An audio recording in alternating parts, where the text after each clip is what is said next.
السلام علیکم ورحمۃ اللہ وبرکاتہ۔ نحمدہ ونصلی علی رسولہ الکریم، اما بعد۔ الحمدللہ آج سیرت النبی کی ہماری 26ویں کلاس ہے، جس کا ٹاپک رہے گا غزوہ خیبر۔ غزوہ خیبر ایک بہت مشہور یہ غزوہ ہے، جو غزوہ محرم سن 7 ہجری کے اندر ہوا تھا۔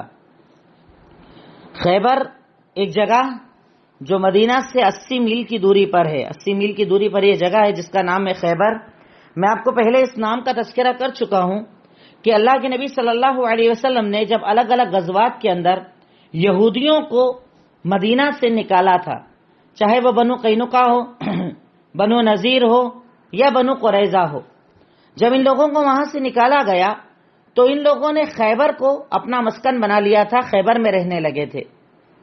خیبر یہودیوں کا بہت بڑا گڑھ تھا، بہت بڑی جگہ تھی، یہاں پر ان کی بہت بڑی آبادی تھی۔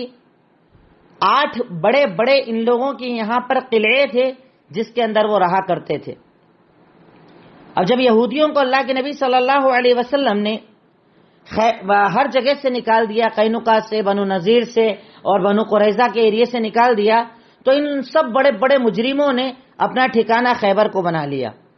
وہاں رہنا، وہاں رہ کر مسلمانوں کے خلاف سازشیں کرنا، وہاں رہ کر مسلمانوں کے خلاف پلاننگ کرنا، جنگیں بھڑکانا، جیسے غزوہ خندق، غزوہ احزاب کے لیے لوگوں کو لے کر آئے تھے، یہ سارے کام ان لوگوں کے تھے۔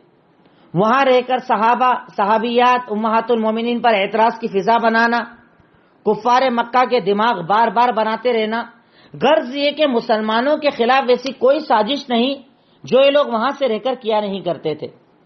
اب جب اللہ کے نبی صلی اللہ علیہ وسلم قریش سے فارغ ہو گئے، صلح حدیبیہ ہو گئی، مطلب آپ قریش سے فری ہو گئے، اب ان سے جنگ بندی ہو چکی ہے، اب جنگ ہونے والی نہیں، تو اللہ کے نبی صلی اللہ علیہ وسلم نے سوچا کہ کیوں نہ اپنے 2 بڑے دشمن جو بچے ہوئے ہیں، ایک تو یہود اور دوسرے اعراب، دیہاتی، بنو غطفان کا جو قبیلہ تھا، وہ اب اس کو بھی ٹھنڈا کیا جائے، ان سے بھی مسلمانوں کو محفوظ کیا جائے۔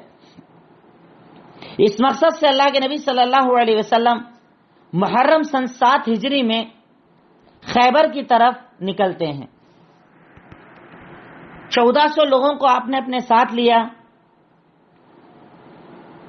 کہ ہمارے ساتھ بس وہی چلیں گے جو لوگ جنگ کرنا چاہتے ہیں، قتال کرنا چاہتے ہیں اللہ کے راستے میں، جنہیں جان دینا ہے، صرف وہی ہمارے ساتھ چلیں گے۔ صحابہ کرام نکلے، منافقین نہیں نکلے۔ اللہ کے نبی صلی اللہ علیہ وسلم محرم سن 7 ہجری 1400 صحابہ کرام کو لے کر خیبر کی طرف نکلتے ہیں۔ اب ادھر اللہ کے نبی صلی اللہ علیہ وسلم کا نکلنا ہوتا ہے، ادھر پیچھے سے عبداللہ بن ابی، منافقوں کا سردار، آپ کے خلاف خبر پہنچاتا ہے وہاں پر، کہاں پر؟ خیبر کے اندر، کہ اللہ کے نبی صلی اللہ علیہ وسلم نکل چکے ہیں، آپ کے ساتھ تعداد کم ہے، اسلحہ کم ہے، زیادہ کوئی طاقت نہیں ہے ان لوگوں کے ساتھ، اس لیے تم لوگ تیاری کرو، ان کے خلاف تیاری کرو، جنگ کی تیاری کرو۔ عبداللہ بن ابی نے گویا کہ ایک طرح کی یہ غداری کہ پیٹھ پیچھے دشمنوں کو خبر پہنچا رہا ہے، خبر پہنچا دی۔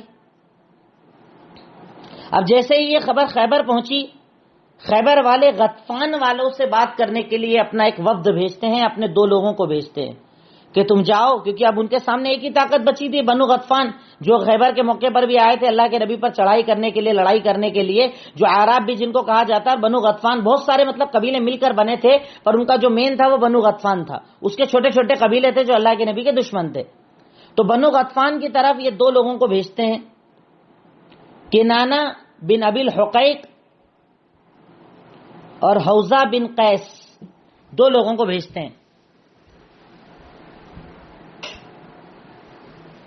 کنانہ بن ابی الحقیق اور قیس بن حوزہ، 2 لوگوں کو بھیجتے ہیں کہ تم جاؤ اور غطفان والوں سے بات کر کے آؤ کہ اللہ کے نبی صلی اللہ علیہ وسلم ہماری طرف آ رہے ہیں، جنگ ہو سکتی ہے، مسئلہ ہو جائے گا، تو ایسا کرو کہ تم ہمارا سپورٹ کر دو، باہر سے تم حملہ کر دو، اندر سے ہم حملہ کر دیں گے، بیچ میں ختم کر دیں گے ان کو، تو تم ہمارا سپورٹ کرو، اور اگر تم ہمارا سپورٹ کرو گے تو آدھی کھیتی ہم تم کو اس سال والی دے دیں گے، وہاں خیبر کا علاقہ اچھا زرخیز علاقہ تھا، کھیتیاں ہوا کرتی تھی. تو کہا غطفان والو اگر تم ہمارا سپورٹ کر دو گے تو ہم تمہیں آدھی کھیتی دے دیں گے، آدھی ہمارے یہاں کی کھیتی تمہاری ہو جائے گی. یہ مسئلہ لے کر وہ وہاں پہنچے، پر اللہ رب العالمین کو کچھ اور منظور تھا. یہ لوگ وہاں پہنچے، غطفان والے آنے کے لیے ایگری بھی ہو گئے، پر جب وہ اپنے گھروں سے نکلے اللہ رب العالمین نے ان کے دل کے اندر ایک بات ڈالی کہ کہیں پیچھے سے ہم پر حملہ نہ ہو جائے، کہیں ایسا نہ ہو کہ تھوڑے مسلمان ادھر دکھ رہے ہیں تو تھوڑے نکلے ہوں، باقی ادھر پیچھے بچے ہوئے اور ہمارے گھروں پر حملہ کر دے. اس ڈر کے مارے وہ نکلے ہوئے بھی رستے سے واپس چلے جاتے ہیں اور خیبر والوں کا سپورٹ نہیں کرتے ہیں. تو یہ اللہ کی طرف سے مدد تھی مسلمانوں کی کہ اللہ رب العالمین نے یہ مدد بھیجی تھی کہ وہ لوگ نکلے تو صحیح پر پھر واپس ریٹرن ہو گئے اور خیبر والوں کی مدد سے منع کر دیا. اب اللہ کے نبی صلی اللہ علیہ وسلم راستے پر ہیں. حسیل نام کے ایک آدمی کو آپ نے لیا ہے راستہ بتانے کے لیے، حسیل نام تھا. اب اللہ کے نبی صلی اللہ علیہ وسلم چلتے چلتے خیبر کے جب قریب پہنچے تو وہاں بہت سارے راستے تھے اندر جانے کے، انٹری کے بہت سارے راستے تھے. اللہ کے نبی صلی اللہ علیہ وسلم نے راستوں کے نام پوچھے کہ نام کیا ہے راستوں کے بتاؤ. تو کہا یہاں تو بہت سارے راستے ہیں. اب یہ نام لکھنا آپ کو ضروری نہیں ہے، صرف واقعہ اپنے ذہن میں رکھ لیں تو بھی کافی ہے. نام بتایا، بولے حزن نام ہے، شاست نام ہے، حاطب نام ہے، الگ الگ نام بتائے. ایک راستے کا نام بتایا مرحب، تو اللہ کے نبی نے بولا چلو اس راستے سے چلیں گے. بہت سارے راستے تھے، آپ نے ایک راستے کو چنا اندر جانے کے لیے. حسیل کنٹینیو ساتھ میں تھے، راستہ بتانا ان کا کام تھا، ایک طریقے سے گائیڈ تھے یہ آپ کو خیبر تک آسانی سے پہنچانے والے کہ دشمنوں کی نظر سے بچا کر آپ کو ایک دم ڈائریکٹ ان کے گیٹ پر پہنچا دیں اور ان کو پتہ ہی نہیں چلے کہ آپ ان کے گیٹ پر کھڑے. بھائی عبداللہ بن ابی نے یہ تو بتا دیا تھا کہ آنے والے، پر یہ تھوڑی پتا تھا کہ جب پہنچ جائیں گے. اب تیاری کچھ ایک دم اندازہ تھا نہیں، پر وہ ایک دم ایسے ایسے راستوں سے لے کر جاتے ہیں کہ ڈائریکٹ ان کے گیٹ پر اللہ کے نبی پہنچ جاتے ہیں اور ان کو پھر بھی خبر نہیں ہو پاتی. چلتے رہے، پہنچتے رہے، راستہ پورا کرتے رہے. ایک جگہ ان لوگوں نے رات میں قیام کیا، رات میں کہیں رکے تو ایک صحابی تھے عامر بن اقوا. عامر بن اقوا یہ صحابی رات کو شعر پڑھ رہے تھے. شعر وہی والے جو پہلے بھی آپ کو میں بتا چکا ہوں، اللہم لولا انت مہتدینا ولا تصدقنا ولا صلینا. اے اللہ کے نبی صلی اللہ علیہ وسلم، اگر یہ اللہ کے نبی نہ ہوتے تو ہمیں تو ہدایت نہیں ملتی. اے اللہ ہمیں ہدایت نہیں ملتی. اے اللہ ہم صدقہ نہیں کر پاتے، نماز نہیں پڑھ پاتے. اللہ کو کہہ رہے ہیں کہ اللہ تعالیٰ اگر تو نہ ہوتا تو ہم ہدایت نہیں پاتے، تو نہ ہوتا تو ہم صدقہ خیرات نماز نہ پڑھ پاتے. اے اللہ اب جب ہم تیرے راستے میں ہیں تو دشمن کے سامنے ہمارے قدم کو جما دینا، اگر دشمن سامنے آ جائے تو ہم پر سکون ڈال دینا، اور وہی لوگ ہمیں پریشان کر رہے ہیں، اللہ تعالیٰ ہماری حفاظت کر لینا. عامر بن اقوا رضی اللہ تعالیٰ عنہ شعر پڑھ رہے تھے. اللہ کے نبی نے بولا من ھذا الصائق، کون ہے یہ شعر پڑھنے والا؟ بولے تو عامر بن اقوا ہے. تو آپ پتہ ایک دعا دیتے ہیں، کیا دعا دیتے ہیں؟ یرحمہ اللہ، اللہ اس پر رحم کرے. اور صحابہ کرام ان کو آ کے خبر دیتے ہیں کہ وجبت، تیری جنت کنفرم ہو گئی. کیوں؟ اللہ کے نبی جب کسی کو بول دیتے تھے نا یرحمہ اللہ جنگ کے پہلے، اس کا مطلب وہ جنگ میں شہید ہونے والا ہے. یہ اس کی شہادت کی خبر ہوتی تھی کہ اللہ کے نبی کہہ دے یرحمہ اللہ، اللہ اس پر رحم کرے، تو اب مطلب تیری اللہ تعالیٰ نے جنت واجب کر دی ہے، تجھے جنت مل جائے گی.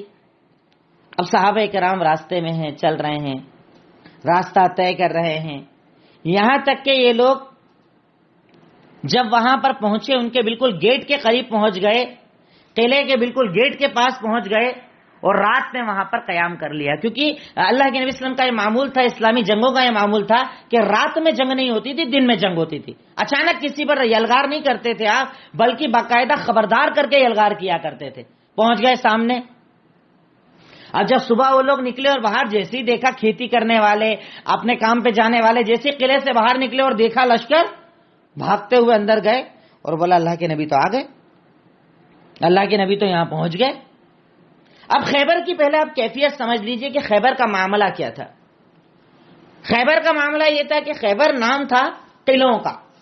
وہاں پر تقریباً 8 بڑے بڑے قلعے تھے، بہت بڑے بڑے، بہت طاقتور، بہت مضبوط قلعے تھے، اور کچھ قلعے تو پہاڑی کے اوپر تھے جن پر چڑھنا بھی بہت مشکل تھا. تو یہودیوں کا یہ جو علاقہ تھا خیبر، یہ پورا قلعوں سے بنا تھا، وہاں 8 بڑے بڑے قلعے، فورٹ جسے ہم کہتے ہیں، بہت بڑے بڑے قلعے تھے. اللہ کے نبی صلی اللہ علیہ وسلم وہاں پہنچے. یہ لوگ اپنے قلعوں کے اندر چلے گئے. اب ان کے پاس تو اندر رہنے کی جگہ، قلعے ہیں، اندر رہ سکتے ہیں. اللہ کے نبی صلی اللہ علیہ وسلم باہر ہیں، تو تکلیف یقیناً آپ کے لیے تھی. یہ تو اندر تھے، کھانا پینا ہر چیز ان کے پاس موجود تھی. پھر بھی اللہ کے نبی صلی اللہ علیہ وسلم ان قلعے کے لیے جاتے ہیں. اب قلعے کے قریب پہنچ کر آپ اپنا لشکر لگانے لگتے ہیں. قلعے کے بالکل قریب پہنچ کر آپ لشکر لگاتے ہیں، اپنا خیمہ لگوانے لگتے ہیں. پھر وہی صحابی جنہوں نے اس سے پہلے بھی ایک مرتبہ رائے دی تھی آپ کو غزوہ بدر کے موقع پر، وہ دوبارہ آپ کا سوال کرتے ہیں. حضرت حباب ابن المنذر رضی اللہ تعالی عنہ، حباب بن منذر آ کر سوال کرتے ہیں، یہ جو جگہ آپ اسٹاپ لے رہے ہو، جہاں آپ خیمہ لگا رہے ہو، آپ کا ارادہ ہے، آپ کی سوچ ہے، یہ اللہ تعالیٰ نے حکم دیا ہے؟ بھئی اللہ تعالیٰ نے حکم دیا ہے کہ یہاں پر رکنے کا؟ بولے نہیں، یہ میری سوچ ہے، مجھے ایسا لگ رہا ہے یہاں رکنا چاہیے. بولے یہ جگہ صحیح نہیں ہے. اللہ کے نبی یہ جگہ صحیح نہیں ہے. اگر آپ یہاں رکو گے نا تو وہ لوگ اوپر سے آپ پر تیر مار پائیں گے، آپ کے تیر وہاں تک نہیں پہنچیں گے. جنگلوں کا علاقہ، یہ مطلب پورے جھاڑیوں والا علاقہ ہے، پیچھے سے حملہ کر سکتے ہیں. جگہ وہ جانتے ہم نہیں جانتے ہیں، تو ہمارے لیے بہتر یہ ہے کہ ہم کسی میدان کے اندر رکیں تاکہ دور سے آنے والا دشمن ہمیں نظر آ جائے اور وہاں سے ہم اپنی ٹکڑیاں بھیج کر ان پر حملے کروائیں. اللہ کے نبی صلی اللہ علیہ وسلم نے کہا الرائے مع شرط، اس حباب نے جو رائے دی ہے نا عمل اس پر ہوگا. آپ نے جگہ کو چینج کر لیا. اب یہ میں چیز کیوں بتاتا ہوں آپ کو؟ دیکھیے آپ سید المرسلین محمد الرسول اللہ صلی اللہ علیہ وسلم، یعنی آپ اس مقام پر رہ کر بھی، اتنے اعلیٰ مقام پر ہونے کے بعد بھی رائے پر برابر عمل کیا کرتے تھے. صرف سنتے نہیں تھے. ہمارے یہاں کئی لوگ ہوتے ہیں نا، سنتے سب کی کرتے اپنی. آپ ویسے نہیں تھے. آپ سنتے بھی سب کی اور عمل بھی سب پر کرتے. جس کا اچھا بات لگتی اس کی بات پر عمل کرتے. حباب بن المنذر نے مشورہ دیا بھائی یہ جگہ اچھی نہیں ہے. حباب نام تھا ان کا، حباب بن منذر. کہا یہ جگہ اچھی نہیں ہے. کہا جگہ اچھی نہیں ہے، ٹھیک ہے چینج کر لو. کہاں جانا چاہیے؟ کہا یہ جگہ زیادہ اچھی یہ والی ہے. کہا ٹھیک ہے وہاں چلیں گے اپن. جگہ چینج کر لی. اب رات، اللہ کے نبی صلی اللہ علیہ وسلم رات کے اندر ایک جملہ کہتے ہیں، لَأُعْطِيَنَّ الرَّأْيَ غَدًا رَجُلٌ يُحِبُّ اللَّهُ وَرَسُولُهُ وَيُحِبُّهُ اللَّهُ وَرَسُولُهُ وَيَفْتَتِحُ اللَّهُ عَلَى يَدَيْهِ. آپ ایک اعلان کرتے ہیں کہ کل میں خیبر کی جنگ کا جھنڈا ایک آدمی کے ہاتھ میں دوں گا. اور وہ آدمی کی خاصیت کیا ہے؟ اللہ اور اس کے رسول اس سے محبت کرتے، اور وہ اللہ اور اس کے رسول سے محبت کرتا، اور اللہ تعالیٰ اس کے ہاتھ پر جیت دینے والا ہے، فتح دینے والا ہے. اب نیند کس کو آنے والی ہے؟ اتنی بڑی خوشخبری کسی کو نیند آئے گی؟ سارے صحابہ کرام جاگ رہے ہیں. فلما اصبح غدوا الی رسول اللہ، صبح ہوئی سارے کے سارے پہنچ گئے. ہر آدمی چاہتا ہے ایہم یعطا، کس کو دیا جائے گا. سب تمنا کر رہے ہیں، ادھر سر اٹھا کے دیکھ رہے ہیں، ادھر سر اٹھا کے دیکھ رہے ہیں، مجھ پہ نظر پڑ جائے، مجھ پہ نظر پڑ جائے، مجھے دیکھ لیں، مجھے دیکھ لیں. اور آدمی چاہ رہا ہے کہ اللہ کے نبی اسے جھنڈا دے دے. اتنی بڑی فضیلت. اللہ اس کے رسول ان سے محبت کرتے، وہ اللہ اور ان کے رسول سے محبت کرتا، اللہ تعالیٰ اس کے ہاتھ پر فتح دے گا. اتنی بڑی خوشخبری. صحابہ کرام سب دیکھ رہے ہیں. اب آپ نے ڈھونڈا، جس کو آپ کو دینا تھا وہ نہیں تھے. کہا این علی ابن ابی طالب، علی بن ابی طالب رضی اللہ تعالی عنہ کہاں پر ہیں؟ کہا ان کی آنکھ میں بہت زیادہ تکلیف ہو رہی ہے، ذرا وہ آرام کر رہے ہیں. کہا بلا کر لے کر آؤ. لایا گیا علی بن ابی طالب کو. کہا کیا ہوا؟ کہا آنکھ میں تکلیف ہو رہی ہے. کہاں تکلیف ہو رہی ہے؟ دیکھیے آنکھ کے اندر آپ نے پھونکا، تھوک کے ساتھ پھونکا. اس کو تقفل کہتے ہیں. عربی کے اندر جب دم کیا جاتا ہے نا، جسے دم کرتے ہیں تو دم کر کے جب پھونکتے ہیں تو ہلکا سا اس میں تھوک اڑتا ہے، تو اس لیے اس کو تقفل کہا جاتا ہے. بسقا، اللہ کے نبی صلی اللہ علیہ وسلم نے پھونکا اور اپنا ذرا سا تھوک اس کے اندر اڑا تو ان کی آنکھ میں جب وہ لگا، وہ کہتے ہیں کہ ایسے ٹھیک ہو گئے جیسا آنکھ میں کوئی تکلیف ہی نہیں تھی. یہ اللہ کے نبی تھے، آپ کا معجزہ تھا. اللہ رب العالمین نے آپ کو ایسا بنایا تھا کہ آپ سے لوگوں کو شفا ملتی تھی، اور ایسا ایک نہیں کئی موقع آیا. اب اللہ کے نبی صلی اللہ علیہ وسلم جب وہ آنکھوں سے ٹھیک ہو گئے، ہاتھ میں جھنڈا دیا، لو اب تمہیں قتال کرنا ہے، تمہیں جنگ کرنی ہے، تم جنگ کرنے کے لیے آگے بڑھو، ان کی جگہ تک جاؤ، جنگ کرو. اب جنگ کے پہلے تمہارا کام کیا ہونا چاہیے؟ سب سے پہلے انہیں اسلام کی دعوت دینا، اسلام کی حقانیت بتانا، اسلام کی سچائی بتانا. اتنے بڑے دشمن ہیں، یہودی ہیں، سازش کرنے والے ہیں، جنگیں بھڑکانے والے ہیں، برابر آپ کے خلاف سازش کرنے والے، اس کے بعد بھی اسلام کہتا ہے جنگ مت کرو، پہلے پیغام پہنچاؤ، پہلے پیغام پہنچانا. اور سن اس کے بعد ایک فضیلت بھی بتا دی کہ اگر اللہ تعالیٰ تیرے ذریعے کسی ایک آدمی کو بھی ہدایت دے دینا، وہ تیرے لیے سرخ اونٹنی سے زیادہ بہتر ہے. کیونکہ عرب میں اس وقت سب سے قیمتی جو چیز تھی وہ سرخ اونٹنی تھی. جیسے مان لیں اپنے یہاں کی مرسیڈیز ہو گئی، وہ سب سے قیمتی سواری ہوتی تھی تو سرخ اونٹنی. کہا اگر اللہ تعالیٰ تیرے ذریعے کسی ایک آدمی کو ہدایت دے دینا، وہ اس اونٹنی سے زیادہ بہتر ہے. تو پہلے ہدایت کی کوشش کرنا، پہلے جنگ کی نہیں، پہلے ہدایت کی. اور لوگ بدنام کرتے ہیں اسلام کو. اب ان کے ہاتھ میں جھنڈا دے دیا. حضرت علی بن ابی طالب نے کمان سنبھالی، آگے بڑھنا شروع کیا. سب سے پہلا حملہ جس قلعے پر کیا گیا اس کا نام تھا نائم، قلعہ نائم یا نائم فورٹ، آپ جیسے چاہے لکھ سکتے ہیں. نائم، نون الف عین میم، نائم کے نام سے ایک قلعہ تھا. آپ اس قلعے کے قریب جاتے ہیں، مسلمانوں کا لشکر قلعے کے قریب پہنچتا ہے، اندر قتال کی تیاری. اب سب سے پہلے جب قتال کرنے کا ارادہ ہوتا ہے تو ان کا ایک بہت بڑا طاقتور، بہت مشہور طاقتور آدمی تھا جس کا نام تھا مرحب.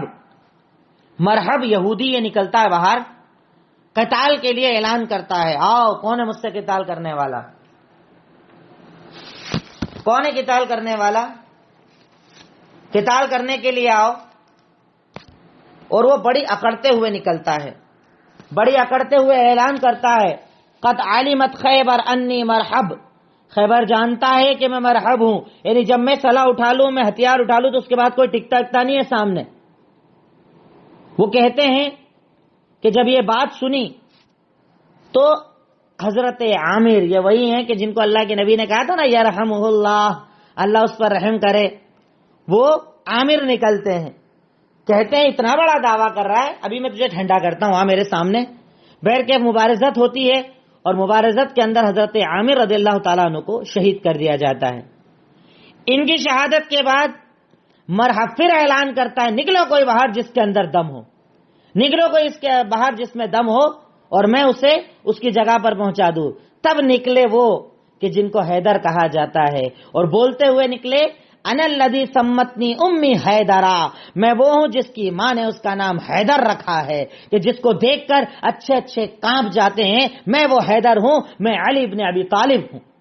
یہ بولتے ہوئے علی ابن ابی طالب رضی اللہ تعالیٰ عنہ نکلتے ہیں، باقاعدہ مبارزت کرتے ہیں اور حیدر کی گردن اتار دیتے ہیں، ہر مرحب کی گردن اتار دیتے ہیں، مرحب کو ختم کر دیتے ہیں، قتل کر دیتے ہیں.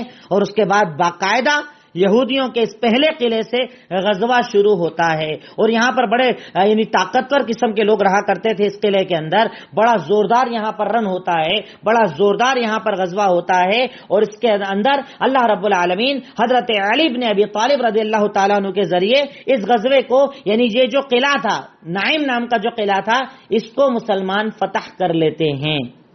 اب اگر آپ غزوہ خیبر کو تاریخ میں دیکھیں گے تو ہمارے یہاں شیعہ روایات نے اس غزوے کو بہت زیادہ بڑا چڑھا کر تاریخ کے اندر پیش کیا ہے. صحیح حدیث میں وہ چیزیں نہیں ملتی کہ انہوں نے ایک گیٹ کو کھاڑ دیا تھا حضرت علی نے، بعد میں وہ اٹھانے گئے تو 40 لوگ اس گیٹ کو نہیں اٹھا پا رہے تھے، اور ایسی کئی چیزیں لوگوں نے مشہور کر رکھی ہے. بہرکیف صحیح سند سے یہ چیز ثابت نہیں ہے کہ انہوں نے کوئی دروازہ اکھاڑ دیا تھا یا کوئی ایسا معاملہ کیا گیا تھا. پر اتنی ضرور چیز ہے کہ حضرت علی بن ابی طالب رضی اللہ تعالیٰ عنہ حیدر تھے، شیر تھے، زبردست لڑنے والے تھے، بہت زیادہ ان کے اندر شجاعت پائی جاتی تھی. یہ جب کسی چیز پر چلے جاتے تھے تو کسی کی اوقات اور طاقت نہیں ہوتی تھی کہ ان کے سامنے ٹک سکے. یہ حضرت علی کا مقام تھا کہ اللہ کے نبی ان سے بڑی محبت کرتے تھے. یہ حضرت علی کا مقام تھا کہ اللہ رب العالمین نے اپنی سب سے چہیتی بیٹی حضرت فاطمہ رضی اللہ تعالیٰ عنہ سے آپ کا نکاح کیا تھا. غزوہ ہوتا ہے، نائم نام کے قلعے کو فتح کر لیا جاتا ہے، بہت سارے یہودیوں کو مارا جاتا ہے اس کے اندر، اور اس کے بعد یہ پورا قلعہ مسلمانوں کے ہاتھ لگ جاتا ہے. اب اس غزوے کے اندر ہوتا کیا ہے کہ جب بھی کوئی قلعہ مسلمان فتح کرتے تھے، یہودی نیچے پیچھے سے بھاگ کر اگلے قلعے کے اندر چلے جاتے تھے. ایک ایک کر کے یہاں پر فتح دی گئی، ایک ایک کر کے یہاں پر قلعہ فتح کیا گیا. اب یہ قلعہ تو فتح ہو گیا. اس قلعے کے اندر میں نے جیسے سٹارٹنگ میں بتایا، پہلے مرحب کو مارا گیا مبارزت کے اندر، اس کے بعد اس کا بھائی یاسر نکلا تھا، اسے بھی زبیر بن عوام نے مار دیا تھا. یعنی دو لوگوں کو پہلے مارا گیا، مرحب اور یاسر، دو سگے بھائیوں کو، اور اس کے بعد باقاعدہ غزوہ شروع ہوا اور مسلمانوں کو اللہ رب العالمین نے فتح دے دی۔ اب اگلے قلعے کے اندر یہ لوگ پہنچے جس کا نام تھا صعب بن معاذ، سواد عین با، صعب بن معاذ قلعہ، قلعے کا نام تھا قلعہ صعب بن معاذ۔ اس کے لیے صحابہ کرام جاتے ہیں حباب بن منذر کی قیادت میں، جیسے الگ الگ قلعے تھے تو الگ الگ قلعے کے لیے اللہ کے نبی صلی اللہ علیہ وسلم نے الگ الگ صحابہ کرام کو بھیجا تھا۔ اس قلعے کے لیے حباب بن منذر رضی اللہ تعالیٰ عنہ جاتے ہیں، 3 دن تک ان کا حصار کیا جاتا ہے، محاصرہ کیا جاتا ہے، باہر سے رستے بند کر دیے جاتے ہیں۔ اس کے بعد اللہ کے نبی دعا کرتے ہیں کہ اللہ رب العالمین تو جانتا ہے نا ان کے حالات، یہ لوگ کیسی قوم ہے، کس انداز کی قوم ہے، اے اللہ مسلمانوں کو فتح نصیب کر دے۔ اللہ کے نبی صلی اللہ علیہ وسلم کی اس دعا سے اللہ تعالیٰ ان کے دلوں کے اندر ڈر ڈال دیتا ہے، اور اتنا زیادہ ڈر ڈال دیتا ہے کہ وہ لوگ باہر آتے ہیں اور باقاعدہ قتال ہو کر حصن ونی اس قلعے کے سامنے قتال ہو کر مسلمان اس دوسرے قلعے کو بھی 3 دن بعد فتح کر لیتے ہیں۔ قلعہ صعب بن معاذ اس کا نام تھا، اس کو بھی فتح کر لیا جاتا ہے، مسلمان اس سے بھی فتح کر لیتے ہیں۔ اس کے بعد تیسرا قلعہ تھا ان کا حصن زبیر، اس کا نام تھا قلعہ زبیر۔ اللہ کے نبی صلی اللہ علیہ وسلم نے اس کے لیے بھی حصار کیا، 3 دن تک اس کا بھی حصار کیا گیا، پر یہ لوگ اس کو جیت نہیں پا رہے تھے۔ پہلا قلعہ میں نے آپ کو بتایا نعیم، جس کو حضرت علی نے فتح کر لیا تھا۔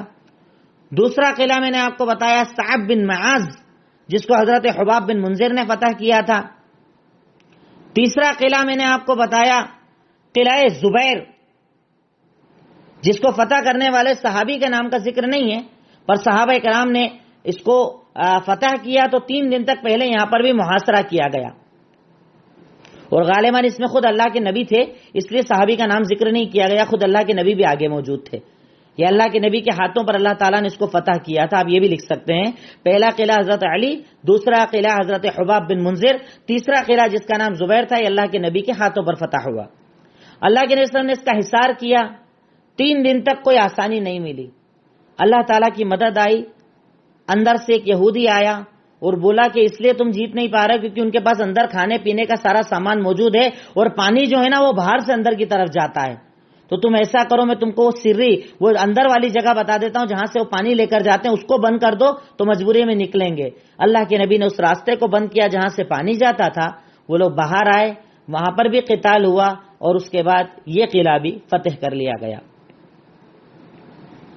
چوتھا قلعہ تھا ان کا قلعہ ابئی، ابئی نام تھا اس کا، قلعہ ابئی۔ اس کے لیے حضرت ابو دجانہ رضی اللہ تعالیٰ عنہ سب سے آگے تھے۔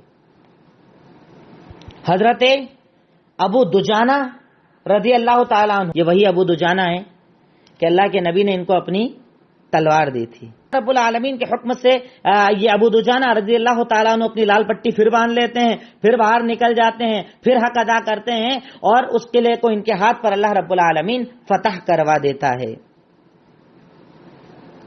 اس کے بعد اگلا قلعہ تھا قلعہ نزار، قلعہ نزار، نزار نہیں، نزار، NAZAR، نزار، قلعہ نزار۔ اب قلعہ نزار کی طرف آگے بڑھے۔ اس قلعے کی خاصیت یہ تھی کہ سب سے طاقتور لوگ اس کے اندر رہتے تھے۔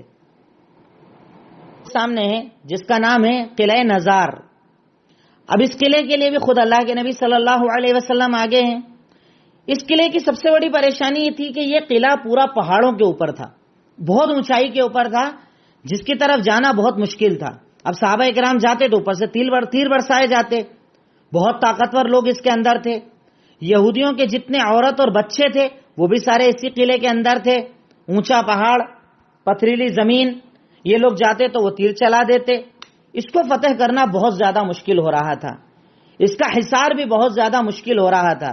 تب اللہ کے نبی صلی اللہ علیہ وسلم نے منجنیق کا استعمال کرایا تھا، توپ کا استعمال کروایا تھا۔ اب توپ باقاعدہ یہ نہیں بارود والی، توپ جو ہوتی تھی اس دور کے اندر باقاعدہ گلیل جیسی ایک چیز ہوتی تھی جس سے کھینچ کر بڑے بڑے پتھروں کو اوپر کی طرف پھینکا جاتا تھا، لیکن اسے بھی آپ توپ کہہ سکتے ہیں، عربی میں منجنیق کہا جاتا ہے۔ تو اللہ کے نبی صلی اللہ علیہ وسلم نے اس دور کے اندر، چونکہ یہ قلعہ بہت بڑا تھا، اس کی دیواریں مضبوط تھی، تو آپ نے مضبوط یعنی بڑے بڑے پتھروں کے ذریعے نیچے سے اس پر حملہ کروایا، منجنیق سے، توپ سے۔ آپ توپ میں یہ ضرور لکھ لیجئے گا اگر آپ توپ لکھیں کہ پتھروں والی توپ۔ اللہ کے نبی صلی اللہ علیہ وسلم نے اس دور میں منجنیق کا استعمال کروایا، پتھر والی توپ کا استعمال کروایا کہ جس سے پتھروں کو اوپر زوردار انداز میں پھینکا جائے اور دیواریں گر جائیں۔ اللہ کے نبی صلی اللہ علیہ وسلم کے اس حکم سے صحابہ کرام نے منجنیق کو لگوایا، توپوں کو لگوایا، اس کا باقاعدہ استعمال کیا، اور جب زور سے پتھر اس ذریعے سے پھینکے گئے تو ان کی دیواریں گرنا شروع ہو گئی، اور جب وہ دیوار گری مسلمان اس کے اندر داخل ہوئے، اور بہت زیادہ زوردار یعنی سب سے زیادہ قتال اگر کسی قلعے میں ہوا تھا تو وہ اسی قلعے نزار کے اندر ہوا تھا۔ قلعہ نزار کے اندر باقاعدہ قتال ہوتا ہے، وہاں عورتیں ہیں، بچے ہیں، اور بہت زیادہ ہتھیار اور مال غنیمت اس جگہ پر موجود تھا جو مسلمانوں کے ہاتھ آتا ہے، اور اس کے بعد ایک سائیڈ کا پورا خیبر مسلمان فتح کر لیتے ہیں۔ یہ پورا ایک سائیڈ تھا، ایک سائیڈ میں یہ 5 بڑے قلعے تھے جو مسلمانوں نے فتح کر لیے، اور ایک سائیڈ کے اندر 3 چھوٹے قلعے تھے جن کی طرف آپ گئے تو ان قلعوں کا نام پہلے ایک ساتھ لکھ لیں تو زیادہ بہتر رہے گا۔ ایک طرف میں نے بتایا کہ بڑے قلعے 5 تھے، 5 کا الگ الگ ذکر کر دیا، ایک طرف 3 قلعے تھے، ان کا نام تھا قموس، قلعہ قموس، ایک کا نام تھا قموس، ایک کا نام تھا وطیح، واو توئیں یا اور ہے، وطیح، اور ایک کا نام تھا سلالم۔ یہ سب یہودی نام ہے، قلعہ قموس، قلعہ وطیح اور قلعہ سلالم۔ اب ان 3 کی طرف اللہ کے نبی صلی اللہ علیہ وسلم جاتے ہیں کہ اب باقی حصے کو بھی فتح کیا جائے گا۔ اب چونکہ یہودی جو ہیں ادھر آپ کا منظر دیکھ چکے تھے، کہیں حضرت علی کا جگر دیکھ چکے تھے، ابو دجانہ کو دیکھ چکے تھے، حباب بن منذر کو دیکھ چکے تھے، خود اللہ کے نبی کو 2 جگہ دیکھ چکے تھے کہ یہ لوگ رکنے والے نہیں، یہ لوگ ہارنے والے نہیں، اور یہ لوگ ڈرنے والی تو قوم ہے ہی نہیں، ان کے اندر موت نام کی کوئی چیز کا ڈر ہے ہی نہیں۔ اور آپ جانتے ہیں حضرت خالد ابن ولید رضی اللہ تعالیٰ عنہ کا یہ مشہور جملہ تھا، جب کہیں وہ جنگ کرنے جاتے تھے، جب کسی بھی قوم سے جنگ کرنے جاتے تھے تو پہلے وہ ایک جملہ کہا کرتے تھے کہ اے لوگوں تم لڑنے آئے ہو لڑ لو، یہاں تک تو ٹھیک ہے، پر میری ایک بات یاد رکھنا، تم جس قوم سے لڑنے آئے ہو وہ اپنی موت سے اتنی محبت کرتے ہیں جتنے تم اپنی زندگی سے کرتے ہو، جتنی تم اپنی زندگی سے محبت کرتے ہو نا اتنی یہ قوم اپنی موت سے محبت کرتی ہے، کیونکہ اس کی زندگی تو مرنے کے بعد شروع ہوتی ہے، اس لیے سوچ سمجھ کر لڑنا۔ اور آپ کا یہ جملہ سن کر کئی مرتبہ جنگ کی نوبت بھی نہیں آتی، سامنے والا ویسی ہتھیار ڈال دیتا کہ اب جس کو موت ہی کا ڈر نہ ہو تو وہ کیا رکے گا؟ رکنے کا کام ہی نہیں ہے۔ اور مسلمانوں کی پہلے یہی خاصیت تھی کہ ان کے اندر موت کا ڈر نہیں تھا، اور آج ٹوٹل موت کا ڈر، زندگی لمبی زندگی، مال دولت، پیسہ، شہرت، عزت، دین ضرورت نہیں، اللہ کا کلام ضرورت نہیں، اللہ کے دین کے نام کو روشن کرنا ضرورت نہیں، یہ ہم لوگوں نے اپنی زندگی بنائی، جو قیامت کی ایک نشانی بھی ہے کہ تمہارے دلوں کے اندر وہن آ جائے گا۔ اور وہن کیا ہے؟ حب الدنیا و کراہیت الموت، کہ تم دنیا سے تو محبت کرو گے اور آخرت سے تمہیں ڈر لگے گا، آخرت کے بارے میں تم نہیں سوچو گے، یہ ہماری بربادی کی سب سے بڑی وجہ ہے۔ اب جب اللہ کے نبی صلی اللہ علیہ وسلم ان 3 قلعوں کی طرف ایک ساتھ آتے ہیں، اب ایک سائیڈ پورا فتح ہو گیا، ایک سائیڈ پورا مسلمانوں کے ہاتھوں میں آ گیا، اب اگلے سائیڈ کے لیے جب آپ جاتے ہیں تو اللہ تعالیٰ ان کے دلوں میں اتنا ڈر ڈال دیتا ہے کہ کنانہ بن ابی الحقیق، جو ان کا ایک بہت بڑا سردار تھا، کنانہ بن ابی الحقیق، یہ کنانہ بن ابی الحقیق جب اللہ کے نبی صلی اللہ علیہ وسلم، کنانہ بن ابی الحقیق جب یہ دیکھ لیتا ہے حالات کہ حالات بہت زیادہ خراب ہو رہے ہیں، حالات بہت زیادہ خراب ہو رہے ہیں، قلعے کے قلعے فتح کیے جا رہے ہیں، اب اس کی ہمت ٹوٹ جاتی ہے۔ کنانہ بن ابی الحقیق جو ہیں وہ اللہ کے نبی صلی اللہ علیہ وسلم کے پاس بات چیت کے لیے آنا چاہتا ہے کہ میں بات چیت کرنا چاہتا ہوں۔ کہا ٹھیک ہے، بات چیت ہم یہ کرنا چاہتے ہیں کہ آپ ایسا کیجئے کہ آپ ہمیں یہاں سے جانے کی اجازت دے دیجئے، ہم اب لڑنا نہیں چاہتے، جانے کی اجازت دے دیجئے۔ اب جانے کے لیے ہم کیا کریں گے؟ صرف جو ہمارے ہاتھوں میں سامان ہے وہ لے کر جائیں گے، باقی ہمارا پیسہ، سونا چاندی، ہمارے گھر بار، ہر چیز جیسی ہے ہم ویسی چھوڑ کر چلے جائیں گے، سب کچھ ویسی چھوڑ کر چلے جائیں گے، ہم آپ سے لڑائی نہیں کریں گے۔ یہ بات بول کر وہ آپ سے صلح کرنا چاہتے ہیں. خیر اللہ کے نبی صلی اللہ علیہ وسلم کچھ لوگوں سے صلح کرتے ہیں, کچھ لوگوں کی جنگ کی وجہ سے ان سے جنگ بھی کرنا پڑتی ہے. اور اسی غزوے کے اندر ایک امہات المومنین جن کا نام تھا صفیہ بنت حیی بن اخطب, ان کو لونڈی بنا لیا جاتا ہے جنگ کی وجہ سے. اس غزوے کے اندر, غزوہ خیبر کے اندر انہیں لونڈی بنا لیا جاتا ہے. پر جب اللہ کے نبی صلی اللہ علیہ وسلم کو یہ خبر دی جاتی ہے کہ یہ قریظہ اور بنو نذیر کی سردار کی بیٹی ہے, بہت بڑا مقام اور ان کا مرتبہ ہے, اللہ کے نبی صلی اللہ علیہ وسلم ان کے سامنے اسلام پیش کرتے ہیں اور ان کو آزاد کر کے ان سے نکاح کر لیتے ہیں. آپ کا نکاح حضرت صفیہ بنت حیی بن اخطب سے اس ذریعے سے ہو جاتا ہے. یہ آپ کی بیوی اور مسلمانوں کی امہات المومنین یعنی ہماری والدہ اور ہماری ماں اس ذریعے سے یہ بن جاتی ہیں. اب ماشاءاللہ اس مسئلے کے بعد یہ پورا غزوہ ختم ہوتا ہے. وہ تینوں قلعے بھی آپ کے ہاتھ میں آ جاتے ہیں, سارا کا سارا غزوہ آپ کے ہاتھ میں, سارا کا سارا پورا یعنی خیبر آپ کے ہاتھ میں آ جاتا ہے. اب یہ فتح ہوتی ہے, اسی وقت آپ کے پاس پہنچتے ہیں جعفر بن ابی طالب رضی اللہ تعالی عنہ. یہ آپ کے پاس پہنچتے ہیں, کہیں گئے ہوئے تھے. یہ کہاں گئے ہوئے تھے؟ اللہ کے نبی نے کہیں پر ان کو بھیجا تھا, بہت پہلے کہیں پر ان کو بھیجا تھا اور وہاں سے یہ ریٹرن آئے تھے. اس غزوے کے اندر ریٹرن آئے تھے, بہت پہلے کہیں گئے تھے فرمائے. تو جعفر بن ابی طالب جن کو اللہ کے نبی صلی اللہ علیہ وسلم نے حبشہ کی طرف ہجرت کر کے بھیجا تھا. جی ماشاءاللہ بہت سارے نام ہو گئے, میں نام بول بھی نہیں پاؤں گا. نمرہ فاروقی ہیں اور بھی روبین کر کے ہیں ہماری بہن, اور حبشہ کی طرف ان کو بھیجا تھا بہر کے. اور وہاں سے جب یہ ریٹرن ہوئے تو جانتے ہیں اللہ کے نبی صلی اللہ علیہ وسلم نے جب جعفر بن ابی طالب کو دیکھا, بہت محبت تھی ان سے, آپ کو بہت محبت تھی. اور ان کا کردار بھی اتنا اونچا تھا, اتنا اونچا کردار کہ یہ ایک عمل کر کے آئے تھے. اللہ کے نبی صلی اللہ علیہ وسلم نے جیسے ان کو دیکھا, ان کو قریب بلایا, ان کی پیشانی کو چوم لیا اور کہا اللہ کی قسم جعفر تجھے دیکھنے کے بعد مجھے سمجھ میں نہیں آ رہا ہے کہ خیبر جیتنے کی زیادہ خوشی ہے یا تجھ سے ملنے کی زیادہ خوشی ہے. اللہ اکبر. بہت محبت کرتے تھے اللہ کے نبی صلی اللہ علیہ وسلم. حضرت جعفر بن ابی طالب واپس آتے ہیں. جیسا میں نے بتایا جو صفیہ سے آپ کا نکاح ہوتا ہے, نکاح کے بعد راستے میں ہی واپسی میں ولیمہ بھی ہوتا ہے. اور ولیمہ جانتے ہیں کیسے ہوتا ہے؟ ولیمہ یہ ہوتا ہے کہ جو بھی ہے سب جمع کر لو اور مل کر کھا لو. ہمارے یہاں پر تو ولیمہ کیسا ہوتا ہے, 1000 2000 5000 چاہیے, قرضہ کرو چلے گا, لون لو چلے گا, مکان بیچو چلے گا, دکان بیچو چلے گا. اور وہاں ولیمہ کیسا تھا, جو سب کے پاس لاؤ سب نے مل کر کھا لیا, ہو گیا ولیمہ.